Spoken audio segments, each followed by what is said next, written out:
Sir, आपको विराजमान होते हुए हमें बड़ा प्रसन्न होते हैं। सर, सबसे पहले मैं ये कहना चाहते हैं कि कल ही ये मुद्दा सदन में आने वाले थे। हम तैयार होकर बैठे भी थे यहाँ, लिस्टेड भी हुई थी सर, लेकिन पता नहीं सत्तारूढ़ पार्टी की तरफ से, कल मैं आसन पे नहीं था इसलिए नहीं आया। सर, सत्तारूढ़ पार्टी की तरफ से कल सदन को ठप कराया गया। ये हमारी संसदीय परंपरा में ऐसा नहीं देखा कि ये संसद ठप कराते हैं और सत्तारूढ़ पार्टी खुद। और दूसरी देखा कि हमारे गृह मंत्री नदारत रहे सदन से और स्टेट मिनिस्टर होम वो भी नदारत रही। तो बाद में पता चल कि अंदर की बात क्या है। अंदर की बात यह है कि मोदी जी के साथ हमारे अमित शाह जी शायद कहीं घूमने गए और सदन को अपने भगवान की मर्जी पे खिलौने की तरफ फेंक के चले गए। सर, आज जब सदन में आए, विषय पे बोले सर, विषय में क्या अमित शाह जी बोल रहे थे। सर, आज जब सदन में आए तो अच्छा लग रहे थे कि हमारे अमित शाह जी बार बार जवाहरलाल नेहरू जी को और कांग्रेस पार्टी को तारीफ कर रहे थे। मैंने सोचा क्या देख रहे हैं भाई, ये दिन है या रात है। मैं तो सोचा कि दौड़ के जाए और अमित शाह के मुंह में शक्कर शहद डाले, क्योंकि अमित शाह की मुंह से नेहरू जी की तारीफ, कांग्रेस की तारीफ बकाई, ये मेरे लिए बड़ा अच्छा लगे। लेकिन कुछ ही समय बाद ये पता चले कि पंडित जी नहीं अध्यक्ष जी, जिनको मैंने पंडित नेहरू जी ने तारीफ नहीं करी है, मैंने जो पंडित नेहरू जी ने कहा वो कोट अनकोट कहा है, उसको तारीफ मानना है तो मुझे कोई आपत्ति नहीं है। सर, एक ही बात कहना चाहते हैं कि मान्यवर इधर उधर की बात ना कर, बता काफिला कैसे लूटा। मैं ये कहना चाहते हैं आपको जब जरूरत पड़ते हैं तब नेहरू जी को सहारा लेने पड़ते। आप अगर नेहरू जी को सहारा बराबर लेते रहते तो आज हिंदुस्तान में ये मणिपुर, हरियाणा हमें देखने को नहीं होते। ये आप मान के चलिए, ये दिल्ली है, दिल्ली, और ये दिल्ली हमारा दिल है। एक दिन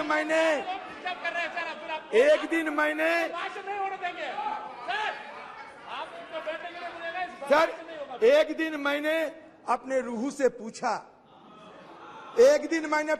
पूछा ये दिल्ली क्या है। जब जवाब में ये बताया गए मानो आसमान जिस्म है तो दिल्ली उसका जान है। तो ये दिल्ली के साथ बार बार क्यों छेड़खानी किए जा रहे हैं, ये मैं आप लोगों से पूछना चाहते हैं। आपने खुद अपने वक्तव्य में ये पेश किए कि 1911 में ये कलकत्ता से राजधानी उठ के दिल्ली आए। बिल्कुल सही बताया आपने। ये 1990 में बालाकृष्ण कमेटी की रिपोर्ट और recommendation I. 69th Amendment 1991 was passed by Parliament, which inserted Articles 239AA and 239BB in the Constitution and provided for a legislative assembly in Delhi. In short, the 69th Amendment Act roughly restored the kind of governance system that was offered to Delhi in 1952, a union territory with a legislative assembly, council of ministers, and an elected chief minister with limited mandate. ये union territory बने 1956 में। देखिए, मेरा सिर्फ यही कहना है कि आप जो भी कहे, शंका हमारे इसलिए है कि हिंदुस्तान में से एक ही राज्य दिल्ली नहीं है।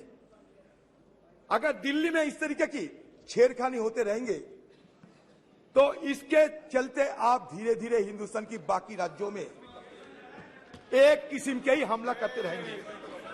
अगर आपको ये लगे कि यहाँ घोटाला होते रहते, ये घोटाले के लिए क्या ये बिल लाना जरूरी था? आपके हाथ में ईडी है, सीबीआई है, कितने सारे फौजें हैं आपके हाथ में, कितने सारे शक्तियां हैं आपके जेब में, तब उसको इस्तेमाल क्यों नहीं करते?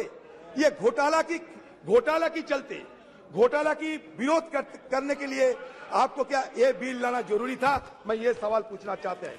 दूसरी सवाल ये है कि देखिए ये अध्यादेश की घोषणा लोकतांत्रिक और न्यायिक विचार विमर्श का दरकिनार करने का एक स्पष्ट प्रयास है।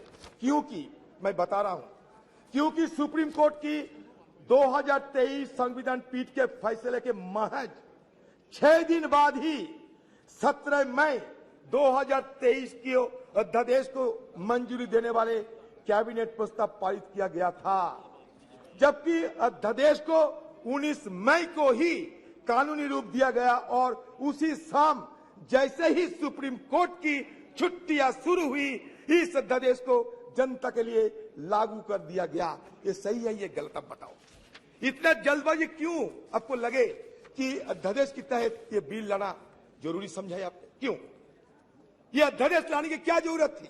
आप तो सीधा बिल ला सकते। ये जरूरी क्या थी? ये इमरजेंसी क्या थी? एक्स्ट्रा ऑर्डिनरी सिचुएशन क्या थी उस समय? आपको सदन में ये बताना पड़ेगा। देखिए 1991 में the parliament also pass the government of national capital territory of Delhi act to supplement the constitutional provision relating to the legislative assembly and the Council of Ministers. It conferred on the Assembly the power to legislate on all matters in the state list as well as the concurrent list except land, police and public order.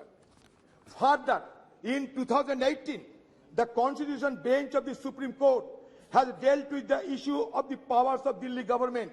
Supreme Court involved the interpretation of Article 239AA of the Constitution, which deals with the governance structure of the national capital. In the ruling, the Constitution Bench held that although Delhi could not be accorded the status of a state, the concept of federalism would still apply to it. ये संघीय ढांचा के लिए हमें चिंता जरूर करना पड़ेगा, क्योंकि हिंदुस्तान में अगर संघीय ढांचा ना बचेगा तो हिंदुस्तान तबाह हो जाएगी। इस कगर में हिंदुस्तान ना जाए, इसलिए हमें चिंता करना जरूरी है।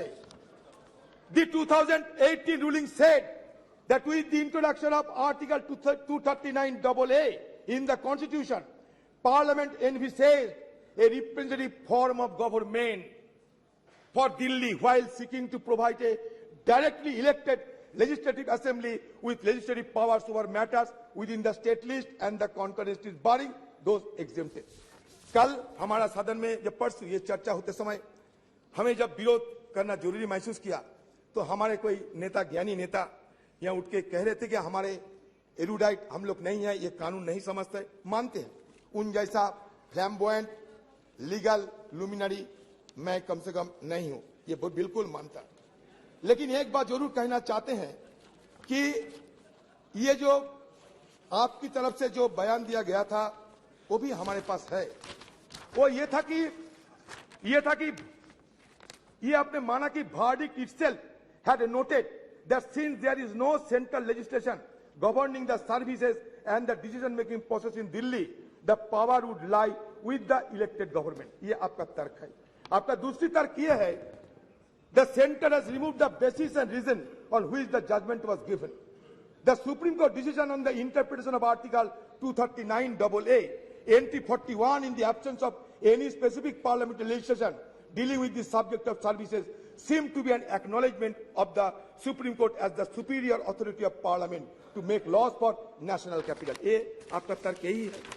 तो इसके साथ मैं ये कहना चाहते हैं, बिल्कुल आपका तर्क सही है, लेकिन ये भी सही है कि review petition filed by the centre in the supreme court claim that Delhi is not a full-fledged state, but only a union territory which is an extension of the union. आपको सुविधा ये मैं बता रहा हूं।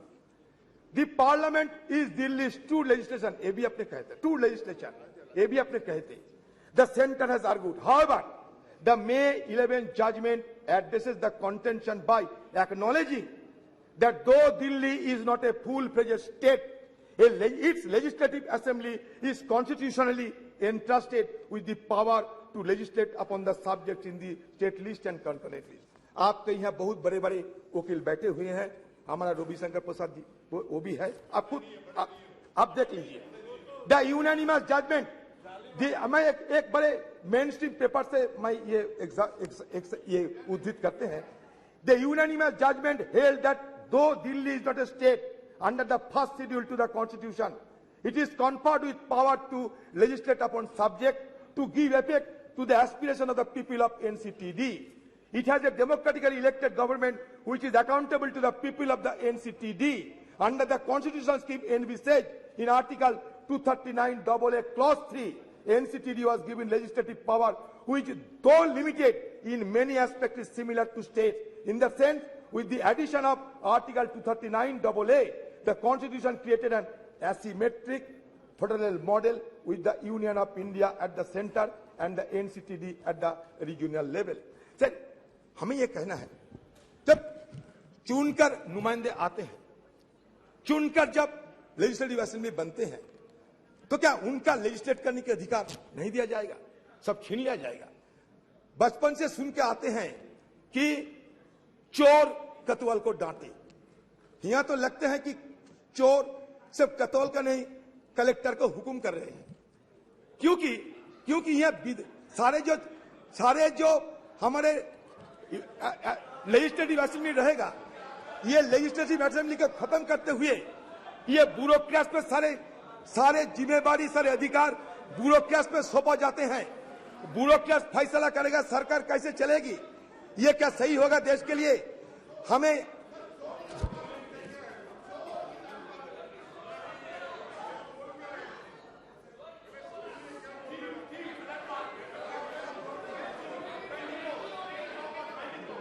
सर, जहां आपको गलत लगे छांट दीजिएगा, कोई हर्ज नहीं। मैंने कहा ये कहावत की तरह, ये कहावत है, मैं अपनी बात नहीं। The court had held that the executive power of the Delhi government was coextensive with its legislative power. That is, the executive arm of the government covers all the subjects, including services except public order, police, land, for which the legislative arm can make laws. आप ये कह सकते हैं कि हमारे parliament उससे भी शक्तिशाली है, बिल्कुल आप कह सकते हैं, आपको अधिकार है। लेकिन इसमें और एक बात है, ये मैं नहीं कह रहे, ये डॉक्टर PDT आचार्य साहब, एक कॉन्स्टिट्यूशनलिस्ट, वो कह रहे, क्या जानते हैं? When we analyze the key provision of this ordinance in terms of Article 239AA as well as GNCTD Act 1991, it will be found to not be in conformity with the Constitution. Article 239AA Clause 7 empowers Parliament to make a law to supplement the provisions contained in that article. मानते हैं, लेकिन इसके साथ क्या होते हैं?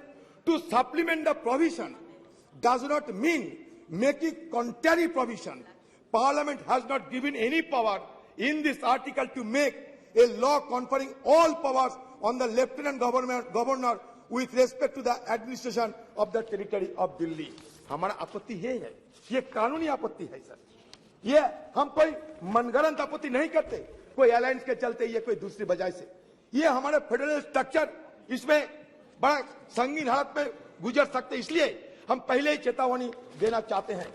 आप यहाँ कहते हैं कि हम ये क्या बनाएंगे, एक नया एक ढांचा बनाएंगे NCCA से।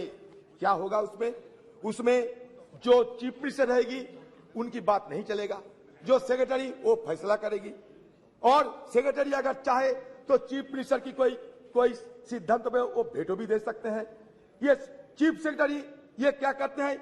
Chief secretary would represent the will of the officer of the GNCTD, government of the national capital territory of Delhi. Supreme court क्या कहते हैं? सुप्रीम कोर्ट कहते हैं, supreme court had envisaged a neutral civil service carrying out the day-to-day decision of the Council of Ministers.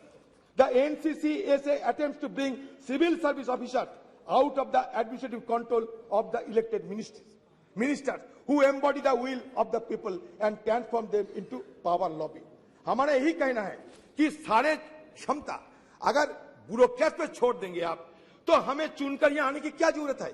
ये triple command, हमारे जो triple command जो चलते हैं, एक बार जनता में चुनते हैं, चुनने के बाद यहाँ आते हैं, यहाँ हम लोग आम लोगों के लिए हमारी जिम्मेवारी दिखाते हैं। अकाउंटेबिलिटी आम लोगों के समीप हमें रखना पड़ते। ये जो ट्रिपल चेन जो कमांड है, ये ट्रिपल चेन कमांड हमारी देश की बुनियादी ढांचे के लिए एक अहम हिस्सा होते हैं। अब इसको तोड़ने का कोशिश करते हैं, इसलिए हमारी आपके विरोध या खड़ा होने पड़ते। सर हो गया सर। और एक बात है सर, ये सर देखिए, ये और एक बात है, there is yet another provision, ये 45J+4 which introduces a new procedure for summoning and proroguing a session of the assembly. Under the present constitutional system, the decision to convene a session of the legislature is taken by the cabinet. यहाँ भी ऐसा होते हैं, आप फैसला करते हैं कब सदन चलेगा या नहीं। Thereafter it is conveyed to the governor. आप क्या करते हैं, प्रेसिडेंट को भेजते हैं, यहाँ गवर्नर को भेजा जाते थे पहले, who signed the summons. This is the practice followed in all countries where the parliamentary system of government exists. But a strange and inscrutable procedure has been introduced by this ordinance. Under this new procedure, the proposal for convening the assembly shall be submitted to the chief secretary, to the lieutenant governor and the chief minister for their opinion before issuing the summons. आपने कभी ऐसा मानेंगे यहाँ? अगर हम नहीं तय करेंगे या हमारे नौकर साहब ने तय करेंगे, ये हम मानेंगे? अब बताइए। दिल्ली में बहुत सारे सेवा ये सूबे की सरकार देते थे, ये हमें सोचना पड़ेगा कि हर सूबे की सरकार की अपने अपने क्षेत्र में कोई सेवा देना जरूरी होते हैं। जैसे कि दिल्ली के लोगों के लिए काम करने वाले 50 से अधिक संस्थाएं इस एक व्यापक प्रावधान से प्रभावित होंगे इस ऑर्डिनेंस की चलते। इनका नियंत्रण दिल्ली के लोगों से लेकर केंद्र के पास चले जाएगा। ये संस्थाएं दिल्ली के यातायात, परिवहन, जल और बिजली आपूर्ति जैसे विभिन्न क्षेत्रों में काम करती है, जिसमें दिल्ली ट्रांसपोर्ट कॉर्पोरेशन, दिल्ली जल board, Delhi state industrial development corporation, Delhi women commission, Delhi electricity regulatory board सहित कोई महत्वपूर्ण संस्थाएं शामिल है। इन सभी संस्थाओं के विशेष रूप से राष्ट्रीय राजधानी दिल्ली के मतदाताओं के जरूरत के पूरा करने के लिए गठित किया गया है और ये दिल्ली का जनता की रोजमर्रा की जीवन की प्रभावित करती है। इस संस्थाएं राष्ट्रीय राजधानी दिल्ली द्वारा वित्त पोषित है। सिविल सर्विस के बाद ये संस्थाएं दिल्ली में प्रशासनिक कार्य करते हैं और प्रशासन का केंद्र है। इस प्रावधान के तहत सबसे बड़ी मनमानी ये की गई है कि इन सभी संस्थाओं के लिए बजट दिल्ली विधानसभा और दिल्ली से पारित किया जाएगा, मगर इनमें नियुक्तियां केंद्रीय राजनीतिक अधिकारियों द्वारा किया जाएगा। तो ये मनमानी तरीके से इस तरीके की बिल मत लाया करो। एक ब्यूरोक्रेट पे सारे जिम्मेवारी मत छोड़ो, क्योंकि हमारे हिंदुस्तान में एक चेक्स एंड बैलेंस होते हैं। ये चेक्स एंड बैलेंस को मत तोड़ो। अगर चेक्स एंड बैलेंस टूट जाएगा तो हिंदुस्तान नामक जो देश है इसके लिए बड़ा खतरा पैदा होगी। इसलिए कहते हैं आप भगवान आपको ज्यादा ज्ञान दे, आपको ज्यादा बुद्धि दे और ये आप प्रत्याहार करें। सर, मैं मेरे मित्र मान्य अधीर रंजन जी से सिर्फ इतना पूछना चाहता हूं कि इनके पंजाब के माननीय सदस्य बिट्टू जी बैठे हैं, मनीष जी बैठे हैं, अमर सिंह जी बैठे हैं, इनके दिल्ली के नेता संदीप दीक्षित जी रोज बयान पे बयान दे रहे हैं, तो इनका क्या मत है इसके विषय में?